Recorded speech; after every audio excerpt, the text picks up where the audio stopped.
Hello guys. അപ്പോൾ പുതിയൊരു കഥ തേടി വന്നതാണെങ്കിൽ എൻ്റെ ചാനലിലേക്ക് എത്തിയത് യാദർശികമായിട്ടാണെങ്കിലും നിങ്ങൾക്ക് എൻ്റെ എക്സ്പ്ലനേഷൻ ഇഷ്ടപ്പെടും എന്ന് വിചാരിക്കുന്നു. അപ്പോൾ ഞാൻ ഇന്നൊരു വ്യത്യസ്തമായൊരു കഥയാണ് കൊണ്ടുവന്നിട്ടുള്ളത്. 2024 റിലീസായ നൈറ്റ് സ്വിം എന്ന ഒരു ഹൊറർ മിസ്റ്ററി മൂവിയാണ്. ഈ കഥയുടെ ഒരു വൺ ലൈൻ സ്റ്റോറി പറയുകയാണെങ്കിൽ, പുതിയതായി വാങ്ങിയൊരു വീട്ടിലേക്ക് താമസം മാറിയവരാണ് നമ്മുടെ സന്തുഷ്ട കുടുംബം. എന്നാൽ അവിടെ എത്തിയതിനു ശേഷം ഒരുപാട് മാറ്റങ്ങൾ അവരുടെ ജീവിതത്തിൽ സംഭവിക്കുകയാണ്, നല്ലതും ചീത്തയും. എന്നാൽ ഇതിനൊക്കെ പിന്നിൽ എന്താണ്? ആ വീടിന് ഒരു രഹസ്യമുണ്ട്. അതെന്താണെന്ന് അവർക്കറിയാൻ തിടുക്കമായി, അതുപോലെ തന്നെ നമുക്കും. അപ്പോൾ നമുക്ക് നേരെ ആ മൂവിയിലോട്ട് പോകാം. അതിനു മുമ്പ് എൻ്റെ ഈ ചാനലിലെ എക്സ്പ്ലനേഷനൊക്കെ ഇഷ്ടപ്പെടുകയാണെങ്കിലും എൻ്റെ കൂട്ടുകാരെ ഒന്ന് സബ്സ്ക്രൈബ് ചെയ്ത് സപ്പോർട്ട് ചെയ്യാൻ മറക്കരുത്. കാരണം നിങ്ങളുണ്ടെങ്കിലേ നമ്മളുള്ളൂ. കഥയുടെ കളിബോട്ട് തനിയെ ചലിച്ചുകൊണ്ടിരിക്കുകയാണ്. ഇത് കണ്ടതും അതെൻ്റെ അനുജൻ്റെ കളിബോട്ടല്ലേ, അത് അവന് എടുത്തു കൊടുക്കാം എന്ന് വിചാരിച്ച് അവൾ നേരെ ചെല്ലുന്നത് നമ്മുടെ കൊച്ചനുജൻ്റെ റൂമിലേക്കാണ്. ഇടച്ചെറുക്ക, നിന്റെ കളിബോട്ട് ഞാൻ കണ്ടിട്ടുണ്ട്, വാ നമുക്കത് എടുക്കാം. എന്നാൽ നല്ല ഉറക്കമായിരുന്ന കൊച്ചനുജൻ അത് കേൾക്കുന്നില്ല. അതുകൊണ്ട് തന്നെ നമ്മുടെ റബേക്ക അത് അവന് എടുത്തു കൊടുക്കാം എന്ന് വിചാരിച്ച് ആരും അറിയാതെ അവൾ പോവാണ്. സ്വിമ്മിംഗ് പൂളിന് അടുത്തെത്തിയതും ഇത്രയും നേരം മുകളിലൂടെ ചലിച്ചുകൊണ്ടിരുന്ന ആ കളിബോട്ട് ഇപ്പോൾ വെള്ളത്തിനടിയിൽ നിലം പതിച്ചു എടുക്കുകയാണ്. ഇത് കണ്ട് നമ്മുടെ റബേക്ക ഒരു വലിയ വലത്തോട്ട് എടുത്ത് അത് അവൻ എടുത്തു കൊടുക്കാം എന്ന് വിചാരിച്ചിട്ടാണ് ഇതെല്ലാം ചെയ്യുന്നത്. എന്നാൽ അവൾ ഒരുപാട് പരിശ്രമിച്ചു അതെടുക്കാൻ. പക്ഷെ അതിനിടയിൽ അവളുടെ കാൽ വഴുതി അവൾ നേരെ ആ സ്വിമ്മിംഗ് പൂളിലോട്ട് വീഴാണ്. എന്നാൽ സ്വിമ്മിംഗ് പൂളാകട്ടെ ഒരു കാന്തം പോലെയാണ്. അതായത് എന്ത് വീണാലും അത് ആ വെള്ളത്തിലോട്ട് അങ്ങനെ ആഗിരണം ചെയ്യണം. അപ്പോൾ നമ്മുടെ റബേക്ക ആകട്ടെ വെള്ളത്തിലോട്ട് അങ്ങനെ താഴ്ന്നു പോകണം. ഇതേ സമയം മുകളിലായി അവളുടെ അമ്മ വന്ന് നിൽക്കുന്നതായി റബേക്ക് തോന്നി. അവൾ പെട്ടെന്ന് മുകളിലേക്ക് കുതിച്ചു വന്നു. മുകളിലേക്ക് എത്തി നോക്കിയതും മുകളിൽ അമ്മ പോയിട്ട് അവിടെ ഒരു പൊടി പോലും ഇല്ല, ആരുമില്ല. ആ നട്ടപ്പാതിരൊക്കെ ആര് വരാനാണ് അവിടെ. എന്നിരുന്നാലും നമ്മുടെ റബേക്ക തിരിച്ച് കയറാൻ ശ്രമിക്കുന്നതിനിടയിൽ ആ സ്വിമ്മിംഗ് പൂളിൽ ഇത്രയും നേരം കത്തിക്കൊണ്ടിരുന്ന ലൈറ്റ് തനിയെ കിട്ടും. എന്നാൽ ഇപ്പോൾ നമ്മുടെ റബേക്ക ശരിക്കും പേടിച്ചിരിക്കുകയാണ്. അവൾ അങ്ങനെ നിൽക്കുന്ന സമയത്തായിരുന്നു, അതായത് വെള്ളത്തിൽ അങ്ങനെ നിൽക്കുന്ന സമയത്തായിരുന്നു അവിടെ ആരോ വെള്ളത്തിനടിയിലോട്ട് വലിച്ചു കൊണ്ടുപോയി. അതിനുശേഷം അവിടെ സീൻ കട്ടായി. അടുത്ത സീനിലായിട്ട് നമ്മുടെ കഥാനായകനായിട്ടുള്ള റേയെ കാണിച്ചിട്ടുണ്ട്. റേയെ പറ്റി പറയുകയാണെങ്കിൽ അവനൊരു ഭാര്യ ഈവ്, അതുപോലെ തന്നെ മകൾ ഏലിയറ്റ്, മകൾ ഈസി, മകൻ ഏലിയറ്റ്. അപ്പോൾ അങ്ങനെ ഒരു ചെറിയ കൊച്ചു കുടുംബമാണ്. അപ്പോൾ നമ്മുടെ റേ ആണെങ്കിൽ ഇപ്പോൾ വല്ലാത്തൊരു അവസ്ഥയിലാണ്. അതായത് അവനൊരു തരം പ്രത്യേക രോഗം പിടിപെട്ടുകയാണ്. എന്നാൽ ഈ റേ ഒരു ബേസ്ബോൾ പ്ലെയർ ആയിരുന്നു, അത്യാവശ്യം ഫേമസ് ആയിട്ടുള്ള നല്ലൊരു കളിക്കാരനായിരുന്നു. പക്ഷേ ഈ രോഗം പിടിപെട്ടുകൊണ്ട് തന്നെ അദ്ദേഹത്തിന് കളിക്കാനുള്ള ശേഷിയെല്ലാം നഷ്ടപ്പെടുകയാണ്. അതുകൊണ്ട് തന്നെ താൽക്കാലികമായി റിട്ടയർഡ് ആയിരിക്കും. അപ്പോൾ റേയുടെ ഭാര്യയായിട്ടുള്ള ഈവിനെ നോക്കുകയാണെങ്കിൽ അവളൊരു ടീച്ചറാകാൻ വേണ്ടി പഠിച്ചുകൊണ്ടിരിക്കുന്നു. എന്നാൽ അതേസമയം എക്സ്പീരിയൻസിന് വേണ്ടി അവൾ ഓഫീസ് അഡ്മിനായിട്ട് ജോലി ചെയ്യുന്നുണ്ട്. അതുകൊണ്ട് തന്നെ അവൾക്ക് ഈ ചുറ്റുവട്ടത്തായിട്ടുള്ളൊരു കോളേജിൽ അഡ്മിഷൻ കിട്ടിയിരിക്കുകയാണ്. എന്നാൽ അവർ മുമ്പ് താമസിച്ചിരുന്നത് ഒരുപാട് ദൂരെ ആയതുകൊണ്ട് തന്നെ അവർക്ക് ഇവിടെ ഒരു റൂം വാടകയ്ക്ക് എടുത്ത് താമസിക്കാമെന്നും കരുതിയാണ് നമ്മുടെ റേയും ഈവും ഫാമിലിയായി ഇവിടെ വന്നിട്ടുള്ളത്. അപ്പോൾ ഇവർക്ക് ഇതെല്ലാം കാണിച്ചു കൊടുക്കുന്നതും പുതിയ പുതിയ വീടുകൾ കാണിച്ചു കൊടുക്കുന്നതും പരിചയപ്പെടുത്തുന്നതും കെ എന്നൊരു സ്ത്രീയാണ്. ഇപ്പോൾ കെനെ പറ്റി പറയുകയാണെങ്കിൽ അവളൊരു ബ്രോക്കറാണ്. ഈ വീടുകളെ കാണിച്ചു കൊടുക്കുക, അതുപോലെ വീടുകൾ വിൽപ്പന ചെയ്യുക, അതുപോലെ തന്നെ അങ്ങനെ അവസാനം അവർക്ക് ഈ വീടാണ്ട് ഇഷ്ടപ്പെടുകയാണ്. എന്തായാലും ഇവിടേക്ക് മാറാം എന്ന് തീരുമാനിച്ച് അവരവിടെ നിന്നും ഇറങ്ങുകയാണ്. അങ്ങനെ വരുന്ന വഴിയിലാണ് നമ്മുടെ റേ ഒരു വീട് വിൽപ്പനക്ക് വെച്ചതായി കാണുന്നത്. പെട്ടെന്ന് തന്നെ വണ്ടി നിർപ്പിക്കുകയും അതുപോലെ തന്നെ കെയെയും കൂട്ടി നമ്മുടെ ഈവും ഫാമിലി എല്ലാവരും കൂടി ചെന്ന് ആ വീട് സന്ദർശിക്കുകയാണ്. ഇപ്പോൾ നമ്മുടെ കെ പറയാണ്, ഈ വീട് വാടകയ്ക്ക് കൊടുക്കുന്നില്ല എന്നായിരുന്നു ഞാൻ അന്വേഷിച്ച് പറഞ്ഞത്, അതുകൊണ്ടാണ് ഞാൻ ഇത് നിങ്ങളോട് പറയാതിരുന്നത്. പിന്നെ ഈ വീടിന് പ്രത്യേകിച്ച് ഒരു കുഴപ്പമൊന്നുമില്ല, 10-20 വർഷമായിട്ട് ഒരു വ്യക്തിയുടെ കയ്യിൽ തന്നെയാണ് എന്നൊക്കെ പറയണം. ഇപ്പൊ നമ്മുടെ റേനെ നോക്കുകയാണെങ്കിൽ അവൻ ആ വീടിനോട് ചേർന്ന് കിടക്കുന്നു ഒരു സ്വിമ്മിംഗ് പൂൾ ഉണ്ട്. കണ്ടിട്ട് ഒരുപാട് കാലമായിട്ട് ആരും യൂസ് ചെയ്യാത്തൊരു സ്വിമ്മിംഗ് പൂള്, ഒരുപാട് കച്ചറയും ചവറും. അപ്പൊ അതിലോട്ട് അങ്ങനെ നോക്കി നിൽക്കുകയാണെങ്കിൽ ഇതിനിടയിൽ ഒരു ബേസ് ബോള് ആ സ്വിമ്മിംഗ് പൂളിൽ അങ്ങനെ കിടക്കുന്നതായിട്ട് നമ്മുടെ റേക്ക് തോന്നുന്നു. റേ അത് എടുക്കാൻ വേണ്ടി ശ്രമിക്കുന്നതിനിടയിൽ കാല് വഴുതി നേരെ സ്വിമ്മിംഗ് പൂളിലോട്ട് വീണതും നമ്മുടെ റേയുടെ ചിന്തയിലോട്ട് അവൻ്റെ കഴിഞ്ഞു പോയ കുറച്ച് കാര്യങ്ങൾ അങ്ങനെ വരികയാണ്. എന്നാൽ ഒരുപാട് വെള്ളത്തിലോട്ട് അങ്ങോട്ട് പോകുന്നതിന് മുമ്പ് ഭാര്യയും മക്കളൊക്കെ കൂടി അവൻ അവിടെ നിന്ന് രക്ഷപ്പെടുത്തുകയാണ്. എന്നിട്ട് ഹോസ്പിറ്റലിൽ കൊണ്ടുപോയതും ഹോസ്പിറ്റലിലെ ഡോക്ടർ പറയുന്നത് അവൻ്റെ രോഗം വല്ലാതെ കൂടിയിരിക്കുകയാണ്.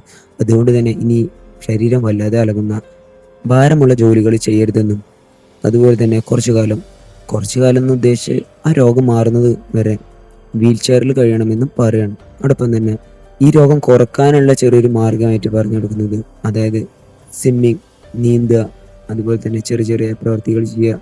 ഇതിലൂടെയൊക്കെ രോഗം ചെറുതായിട്ട് കുറക്കാൻ പറ്റും എന്ന് ഡോക്ടർ പറയുന്നുണ്ട്. ഇതൊക്കെ കേട്ടതോടുകൂടി തന്നെ നമ്മുടെ റേ വല്ലാതെ സങ്കടപ്പെടുകയാണ്. അതായത് ഇനി മുതൽ നടക്കാൻ പറ്റില്ല, അവൻ്റെ സ്വപ്നമായ കളി അത് ഒരിക്കലും ഇനി കളിക്കാൻ പറ്റില്ല എന്ന രീതിയിൽ വരെ. അതിനുശേഷം ഡോക്ടറിനെ അവിടെ നിന്ന് മടങ്ങുന്നതിനിടക്ക് നമ്മുടെ റേ ഈവിനോട് പറയണം, നമുക്ക് ആ വീട് എടുക്കാം, അതാണെന്നുണ്ടെങ്കിൽ സ്വിമ്മിങ് പൂളും ഉണ്ട്, നീന്താം, എത്ര കാലം എന്ന് വിചാരിച്ചാൽ നമ്മൾ വീടില്ലാണ്ടൊക്കെ എന്നൊക്കെ പറയണം. അപ്പോൾ നമ്മുടെ ഈവിനും അത് നല്ലൊരു തീരുമാനമായി തോന്നുന്നു. അവരാ വീട് അങ്ങോട്ട് വാങ്ങുന്നു. അങ്ങനെ വീടൊക്കെ വാങ്ങി തട്ടിക്കൂട്ട് പണികളൊക്കെ ചെയ്ത് ആകെ മൊത്തം സെറ്റാക്കിയിട്ടുണ്ട്. നല്ലപോലെ ദിവസങ്ങളൊക്കെ കടന്നു പോകണം. ഒരു ദിവസമായിട്ട് നമ്മുടെ റേയും മക്കളും ഭാര്യയൊക്കെ ചേർന്ന് അവർ ആ സ്വിമ്മിങ് പൂളൊക്കെ ഒന്ന് വൃത്തിയാക്കാൻ നോക്കണം. അപ്പം ഇതിൻ്റെ ഇടയ്ക്ക് റേ ആണെന്നുണ്ടെങ്കിൽ ഈ ഡ്രെയിനേജ് പോലെ ഉണ്ടാവുമല്ലോ നമ്മുടെ സ്വിമ്മിങ് പൂളിൻ്റെ അടിയിൽ, ക്ലീൻ ചെയ്തുകൊണ്ടിരിക്കുന്ന ഇടയ്ക്ക് റേയുടെ കൈ പെട്ടെന്ന് എന്തോ കടിച്ച പോലെ തോന്നുന്നു. അവൻ കൈ വലിച്ചെടുക്കണം പുറത്തേക്ക്. എന്നാൽ പുറത്തെടുത്ത് നോക്കിയതും കൈയിൻ്റെ സെൻട്രലായിട്ട് ഏകദേശം വലിയൊരു മുറി. അത് കണ്ടത് എല്ലാവരും കൂടി കൈയൊക്കെ കെട്ടാൻ ശ്രമിക്കുന്നതിനിടയിലാണ് ആ സ്വിമ്മിംഗ് പൂളിൻ്റെ അടിയിൽ നിന്നും, അതായത് ഈ ഡ്രെയിനേജ് എന്ന് പറഞ്ഞല്ലോ അതിൻ്റെ അടിയിൽ നിന്നും ഒരു തരം കറുത്ത വെള്ളം അങ്ങനെ പൊങ്ങി വരികയാണ്. പൊങ്ങി വന്ന് അങ്ങനെ പടർന്നുകൊണ്ടിരിക്കുന്നു. ഇത് കണ്ടിട്ട് ഇവർക്കൊന്നും മനസ്സിലായില്ല. അതുകൊണ്ട് തന്നെ ഈ സ്വിമ്മിംഗ് പൂളിൻ്റെ വർക്കുകളൊക്കെ ചെയ്യുന്ന കുറച്ച് വിദഗ്ധന്മാരുണ്ടാവില്ല, അങ്ങനെ 2 പേരെ ഇവർ വിളിക്കുകയാണ്. അപ്പോൾ അവർ ഇതെല്ലാം നോക്കി കണ്ട് ഒക്കെ മനസ്സിലായ ശേഷം അതിലൊരുത്തൻ പറയാണ്, ഞാൻ ഒരുപാട് സ്വിമ്മിംഗ് പൂള് കണ്ടിട്ടുണ്ട്, അതുപോലെ തന്നെ ഉണ്ടാക്കിയിട്ടുണ്ട്, പക്ഷേ ഇതുപോലെ ഒരെണ്ണം ആദ്യമായിട്ടാണ്. കാരണം നമ്മളൊരു സ്വിമ്മിംഗ് പൂൾ ഉണ്ടാക്കിയാൽ അതിലേക്കുള്ള വെള്ളം നമ്മൾ മോട്ടർ അടിച്ചിട്ട് നിറക്കിയിരിക്കും, അല്ലെങ്കിൽ കിണറായിട്ട് ലിങ്കി ചെയ്യിപ്പിക്കും പൈപ്പൊക്കെ ഇട്ടിട്ട്. പക്ഷെ നിങ്ങളുടെ സ്വിമ്മിംഗ് പൂളിലേക്ക് വരുന്ന വെള്ളം അത് ഭൂമിക്കടിയിൽ നിന്ന് വരുന്നതാണ്. അത് ഭൂഗർഭജലമാണ്. നാച്ചുറലായി ശുദ്ധീകരിക്കുന്ന വെള്ളമായിരിക്കും നിങ്ങൾക്ക് കിട്ടുന്നത്. നിങ്ങൾ എന്തായാലും ഭാഗ്യമാരാണ്. ഇത് തന്നെയായിരിക്കും നിങ്ങൾക്ക് ഏറ്റവും നല്ലതെന്ന് പറഞ്ഞ് നമ്മളുടെ ആ സ്വിമ്മിംഗ് പൂൾ വിദഗ്ധന്മാരൊക്കെ അവിടെ നിന്ന് പോവാണ്. അപ്പോൾ ഇതൊക്കെ കേട്ടതോടുകൂടി ഈവിനും റേക്കും ഏകദേശം അവർ കൊടുത്ത് വാങ്ങിയ വീടും സ്വിമ്മിംഗ് പൂളും എല്ലാം മുതലായി എന്നൊക്കെ തോന്നുന്നു. അങ്ങനെ വീണ്ടും ദിവസങ്ങൾക്ക് ഒരു പഞ്ചമില്ലാതെ അങ്ങനെ പോവാണ്. കാരണം സ്വിമ്മിംഗ് പൂളൊക്കെ നന്നായി അവർ അത് എൻജോയ് ചെയ്യാൻ തുടങ്ങിയിട്ടുണ്ട്. അങ്ങനെ ഒരു ദിവസം രാത്രിയിൽ നമ്മുടെ ഈവ് തനിയെ നീന്തിക്കൊണ്ടിരിക്കുന്നു. എന്ത് സുഖമല്ലേ, നമ്മുടെ വീടിൻ്റെ മുറ്റത്ത് തന്നെ ഒരു സ്വിമ്മിംഗ് പൂളും, നമുക്ക് എപ്പോൾ ആണെങ്കിലും നീന്താം. എന്തായാലും അങ്ങനെ നീന്തിക്കൊണ്ടിരിക്കുകയാണ് നമ്മുടെ ഈവ്. പക്ഷെ പെട്ടെന്നായിട്ട് നമ്മുടെ ഈവിൻ്റെ ചെറിയ മകനുണ്ടല്ലോ ഏലിയറ്റ്, അവൻ വളർത്തുന്ന ഒരു പൂച്ചയുണ്ട്. പൂച്ച ആ സ്വിമ്മിംഗ് പൂളിന് അടുത്തെത്തിയിട്ട് അങ്ങനെ ഒരു വല്ലാത്ത ശബ്ദം ഉണ്ടാക്കിക്കൊണ്ടിരിക്കുകയാണ്. അതായത് എന്തിനെങ്കിലും നമ്മുടെ പരിചയമില്ലാത്ത എന്തിനെങ്കിലും കണ്ടാലൊക്കെ പൂച്ച ഉണ്ടാക്കുമല്ലോ ഒരു ശബ്ദം, അതുപോലെ അങ്ങനെ ശബ്ദം ഉണ്ടാക്കിക്കൊണ്ടിരിക്കുകയാണ്. അപ്പോൾ ഈവാണെന്നുണ്ടെങ്കിൽ അതൊന്നും കാര്യമാക്കാതെ അവൾ അങ്ങനെ നീന്തിക്കൊണ്ടിരിക്കുകയാണ്. എന്നാൽ കുറച്ചു നേരം നീന്തി കഴിഞ്ഞപ്പോഴേക്കും ഈവ് പെട്ടെന്ന് നമ്മുടെ റേ അവിടെ വന്ന് നിൽക്കുന്നതായിട്ട് തോന്നുന്നു. പെട്ടെന്ന് അവൾ ഞെട്ടി, ഞാൻ പേടിച്ചു പോയി റേ എന്ന് പറഞ്ഞ് നോക്കുന്നതും നമ്മുടെ റേ അവിടെ കാണാനില്ല. അവൾക്ക് ആദ്യമൊന്നും മനസ്സിലായില്ല. പെട്ടെന്നായിരുന്നു ആ സ്വിമ്മിംഗ് പൂളിലെ ലൈറ്റും അങ്ങോട്ട് ഓഫ് ആവുന്നു. ഇതൊക്കെ കണ്ടതോടുകൂടി നമ്മുടെ ഈവിനാണെങ്കിൽ ഭയങ്കര പേടിയാവുന്നു. ഈവ് വേഗം അവിടെ കുളി നിർത്തി വേഗം റൂമിൽ പോകും. റൂമിൽ പോയി നോക്കുന്ന സമയത്ത് നമ്മുടെ റേ ആണെങ്കിൽ ഉറക്കത്തിൽ നിന്ന് എണിച്ച മട്ടില്ല അങ്ങനെ ഇരിക്കുകയാണ്. അതായത് കണ്ണൊക്കെ തുറന്നിങ്ങനെ പെട്ടെന്ന്. അപ്പോൾ നമ്മുടെ ഈവ് ചോദിക്കുന്നുണ്ട്, സ്വിമ്മിംഗ് പൂളിൻ്റെ അടുത്തേക്ക് റേ ഇപ്പോൾ വന്നിരുന്നു. അപ്പോൾ റേ പറയാണ്, ഇല്ല ഞാൻ ഇപ്പോൾ നന്നായിട്ട് ഉറങ്ങിയിരുന്നു, ഇപ്പം എണിച്ചിട്ടുള്ളൂ. എന്നാൽ ഇതൊക്കെ കണ്ടിട്ട് നമ്മുടെ ഈവിനാണ് ഒന്നും മനസ്സിലാവണില്ല. പിറ്റേ ദിവസമായിട്ട് രാവിലെ എണിച്ചിട്ട് നമ്മുടെ ഈവിൻ്റെ ചെറിയ മകനായിട്ട് ഏലിയറ്റ് ആ പൂച്ചേനെ തിരഞ്ഞു നടക്കുകയാണ്. അതായത് ഇന്നലെ രാത്രി ഞാൻ പറഞ്ഞല്ലോ ഒരു സ്വിമ്മിംഗ് പൂളിനടുത്തായിട്ട്. ഇപ്പോൾ നമ്മുടെ ഏലിയറ്റ് നോക്കുകയാണെങ്കിൽ അവൻ വളരെ, അതായത് ഒരുപാട് സങ്കടത്തിലാണ്. അതായത് പുതിയതായ സ്ഥലം മാറി വന്ന ഒരു സ്ഥലമാണ്. അതുകൊണ്ട് തന്നെ അവന് പുതിയ കൂട്ടുകാരൊന്നുമില്ല. ആകെ ഉണ്ടായത് ഒരു പൂച്ചയായിരുന്നു. പക്ഷെ അത് പോവുകയും ചെയ്തു. കുറച്ച് ദിവസം കഴിഞ്ഞപ്പോഴേക്കും അവരതിന് കർട്ടനൊക്കെ ഇട്ട് തുടങ്ങി. കാരണം ഇനി വല്ലതും വരണ്ട എന്ന് വിചാരിച്ചായിരിക്കും. അങ്ങനെ ഒരു ദിവസം നമ്മുടെ ഈവ് ഉറക്കത്തിൽ നിന്ന് പെട്ടെന്ന് എന്തോ ഒരു സ്വപ്നം കണ്ടിട്ട് അവിടെ ഉണർന്നു നോക്കുമ്പോൾ നമ്മുടെ റേ അവിടെ കാണാനുണ്ടാവില്ല. കാര്യം എന്താണെന്ന് അറിയാൻ വേണ്ടി അവൾ വെറുതെ ജനലിലൂടെ നോക്കുമ്പോൾ നമ്മുടെ റേ ആ നട്ടപ്പാതിരാക്ക് സ്വിമ്മിംഗ് പൂളിൽ അങ്ങനെ നീന്തി കളിക്കണം. എന്നാൽ നമ്മുടെ ഈവ് വിചാരിച്ചു ചിലപ്പോൾ നമ്മുടെ ഡോക്ടർ പറഞ്ഞതുപോലെ രോഗം കുറക്കാൻ വേണ്ടിയുള്ള എക്സസൈസ് ചെയ്യുമായിരിക്കും എന്ന് നമ്മുടെ ഈവ് വിചാരിക്കുന്നു. അടുത്ത ദിവസമായിരുന്നു നമ്മുടെ റേയുടെ രോഗം ടെസ്റ്റ് ചെയ്യാൻ വേണ്ടി ഡോക്ടറിൻ്റെ അടുത്ത് കൊണ്ടിരിക്കുന്നു, ഹോസ്പിറ്റലുണ്ട്. അപ്പോൾ അവിടെ ചെന്നതാണ് നമ്മുടെ റേയും ഈവും ആകെ ഞെട്ടാണ്. അതോടൊപ്പം ആ ഡോക്ടറും. കാരണം ഇതുവരെയും മാറാൻ സാധ്യതയില്ല എന്ന് പറഞ്ഞ് ആ ഡോക്ടർ ഒരു ഞെട്ടിപ്പോയി. ഡോക്ടർ പറയുന്നത് ഇങ്ങനെയാണ്, അതായത് നമ്മുടെ റേയുടെ രോഗം അത് ഒരു ലേശം പോലും ഇല്ലാതെ പൂർണ്ണമായും മാറിയിരിക്കണം.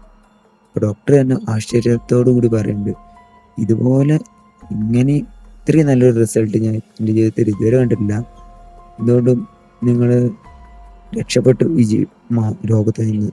അപ്പം നമ്മുടെ റേയും ഈയും പറയാണ്, നിങ്ങൾ പറഞ്ഞ ഞങ്ങൾ ദിവസവും നീന്തിയിരുന്നു, ഞങ്ങളുടെ വീട്ടിലിപ്പോൾ സ്വിമ്മിംഗ് പൂൾ ഉണ്ട്, അതുകൊണ്ടായിരിക്കും എന്ന് പറയുന്നു. ശേഷം ആയിക്കോട്ടെ, നമ്മുടെ വീട്ടിൽ നിന്ന് ഒരു ദിവസം നമ്മുടെ എലിയറ്റിന് കുളിക്കാൻ, അതായത് ഈ സ്വിമ്മിംഗ് പൂളിലൊന്ന് കളിക്കണം എന്നൊരു മോഹമാണ്. അതായത് ഈ കോയിനൊക്കെ ഇട്ടിട്ട് കളിക്കൂല്ലോ, അതുപോലെ. എന്നാൽ അതിനു വേണ്ടി അച്ഛനെ വിളിക്കാൻ ചെന്നപ്പോഴേക്കും അച്ഛൻ വർക്കൗട്ടിലായതുകൊണ്ട് തന്നെ അവനോട് തുടങ്ങിക്കോളാൻ പറയണം, ഞാൻ എത്തിക്കോളാം എന്ന് പറഞ്ഞ് ഏലിയേറ്റിനെ അവിടെ നിന്ന് വിടുന്നു. അപ്പോൾ ഏലിയേറ്റ് ആണെങ്കിൽ സ്വിമ്മിംഗ് പൂളിലൊക്കെ നിന്ന് അവൻ്റെ കയ്യിലൊരു കുപ്പിയുണ്ട്, അതിൽ നിറയെ കോയിനാണ്. അപ്പോൾ അതൊരു സൈഡിലും വെച്ച് അവൻ നീന്താൻ ഇറങ്ങണം. അപ്പോൾ വെള്ളത്തിനടിയിലേക്ക് ഇങ്ങനെ പോയി നീന്തുന്ന സമയത്താണ് പെട്ടെന്നൊരു കോയിന് മുകളിൽ നിന്ന് ആരോ ഇടുന്ന പോലെ നിലത്ത് വന്നു. അപ്പോൾ അവനത് എടുക്കാൻ ചെല്ലണം, പിന്നെയും വന്നു വരണം, അതും എടുക്കണം, എന്നാൽ വീണ്ടും വരണം. അതെടുത്തതിന് ശേഷം നമ്മുടെ ഏലിയേറ്റ് ആണെങ്കിൽ മുകളിലേക്ക് ചെന്ന് നോക്കുന്നു. ചിലപ്പോൾ അച്ഛനായിരിക്കും അത് ഇടുന്നതെന്നും വിചാരിച്ച് അവൻ മുകളിലേക്ക് ചെന്ന് നോക്കിയതും അവിടെ ആരും കാണാനില്ല. അപ്പോൾ ചെറുക്കിന് ആദ്യമൊന്നും മനസ്സിലായില്ലെങ്കിലും ചെറുതായിട്ടൊരു പേടി വരുന്നു. അപ്പോൾ അച്ഛനല്ല എന്ന് മനസ്സിലായത് കൊണ്ട് തന്നെ നമ്മുടെ ഏലിയേറ്റ് വിചാരിച്ചു അത് അവൻ്റെ ഏട്ടത്തിയായിരിക്കും ചെയ്യുന്നതെന്ന്. എന്നാൽ ഏട്ടത്തിനെ വിളിച്ചിട്ട് അവൾ ഉത്തരം നൽകാത്തത് കൊണ്ട് തന്നെ അവൻ പറയാണ്, ഞാൻ എന്നാൽ ഒന്നുകൂടി താഴേക്ക് പോവാണ്. അങ്ങനെ വെള്ളത്തിൽ നിന്ന് ആ കോയിൻ എടുത്തിട്ട് നമ്മൾ ചെറുക്കാൻ നേരെ വന്ന് നിൽക്കുന്നത് ഈ സ്വിമ്മിംഗ് പൂളിൻ്റെ സൈഡിലൊക്കെ ഉണ്ടാവില്ലോ ഈ ജമ്പ് ചെയ്യാൻ പറ്റിയൊരു സംഭവം, അതിൻ്റെ നേരെ ചോട്ടിലാണ്. അതേസമയം ആ പലകയുടെ മുകളിലേക്ക് ആരും വന്ന് നിൽക്കണമല്ലോ തോന്നുന്നു, കാരണം വല്ലാത്തൊരു ശബ്ദം. അതുകൊണ്ട് തന്നെ നമ്മുടെ ചെറുതായിട്ടൊന്ന് പേടിച്ചു വീണ്. എന്നത് ആരാണെന്ന് അറിയണമല്ലോ എന്ന് വിചാരിച്ചവൻ ആ പലകേൻ്റെ മുകളിലേക്ക് ചാടി പിടിച്ച് എത്തി നോക്കുന്നു. എന്നാൽ അവിടെ ആരെയും കാണുന്നില്ല. ഇതോടുകൂടി തന്നെ നമ്മുടെ ചെറുക്കൻ വല്ലാതെ പേടിച്ചു. ഇപ്പോൾ എങ്ങനെയും അവിടെ നിന്ന് നീന്തി കയറാം എന്ന് വിചാരിച്ചവൻ നീന്തി കരക്കെടുക്കാൻ നോക്കുന്നതോടുകൂടി അവിടെ ആ സൈഡിലായിട്ട് ഒരു ചെറിയ ഹോളിൽ ഒരു ശബ്ദം.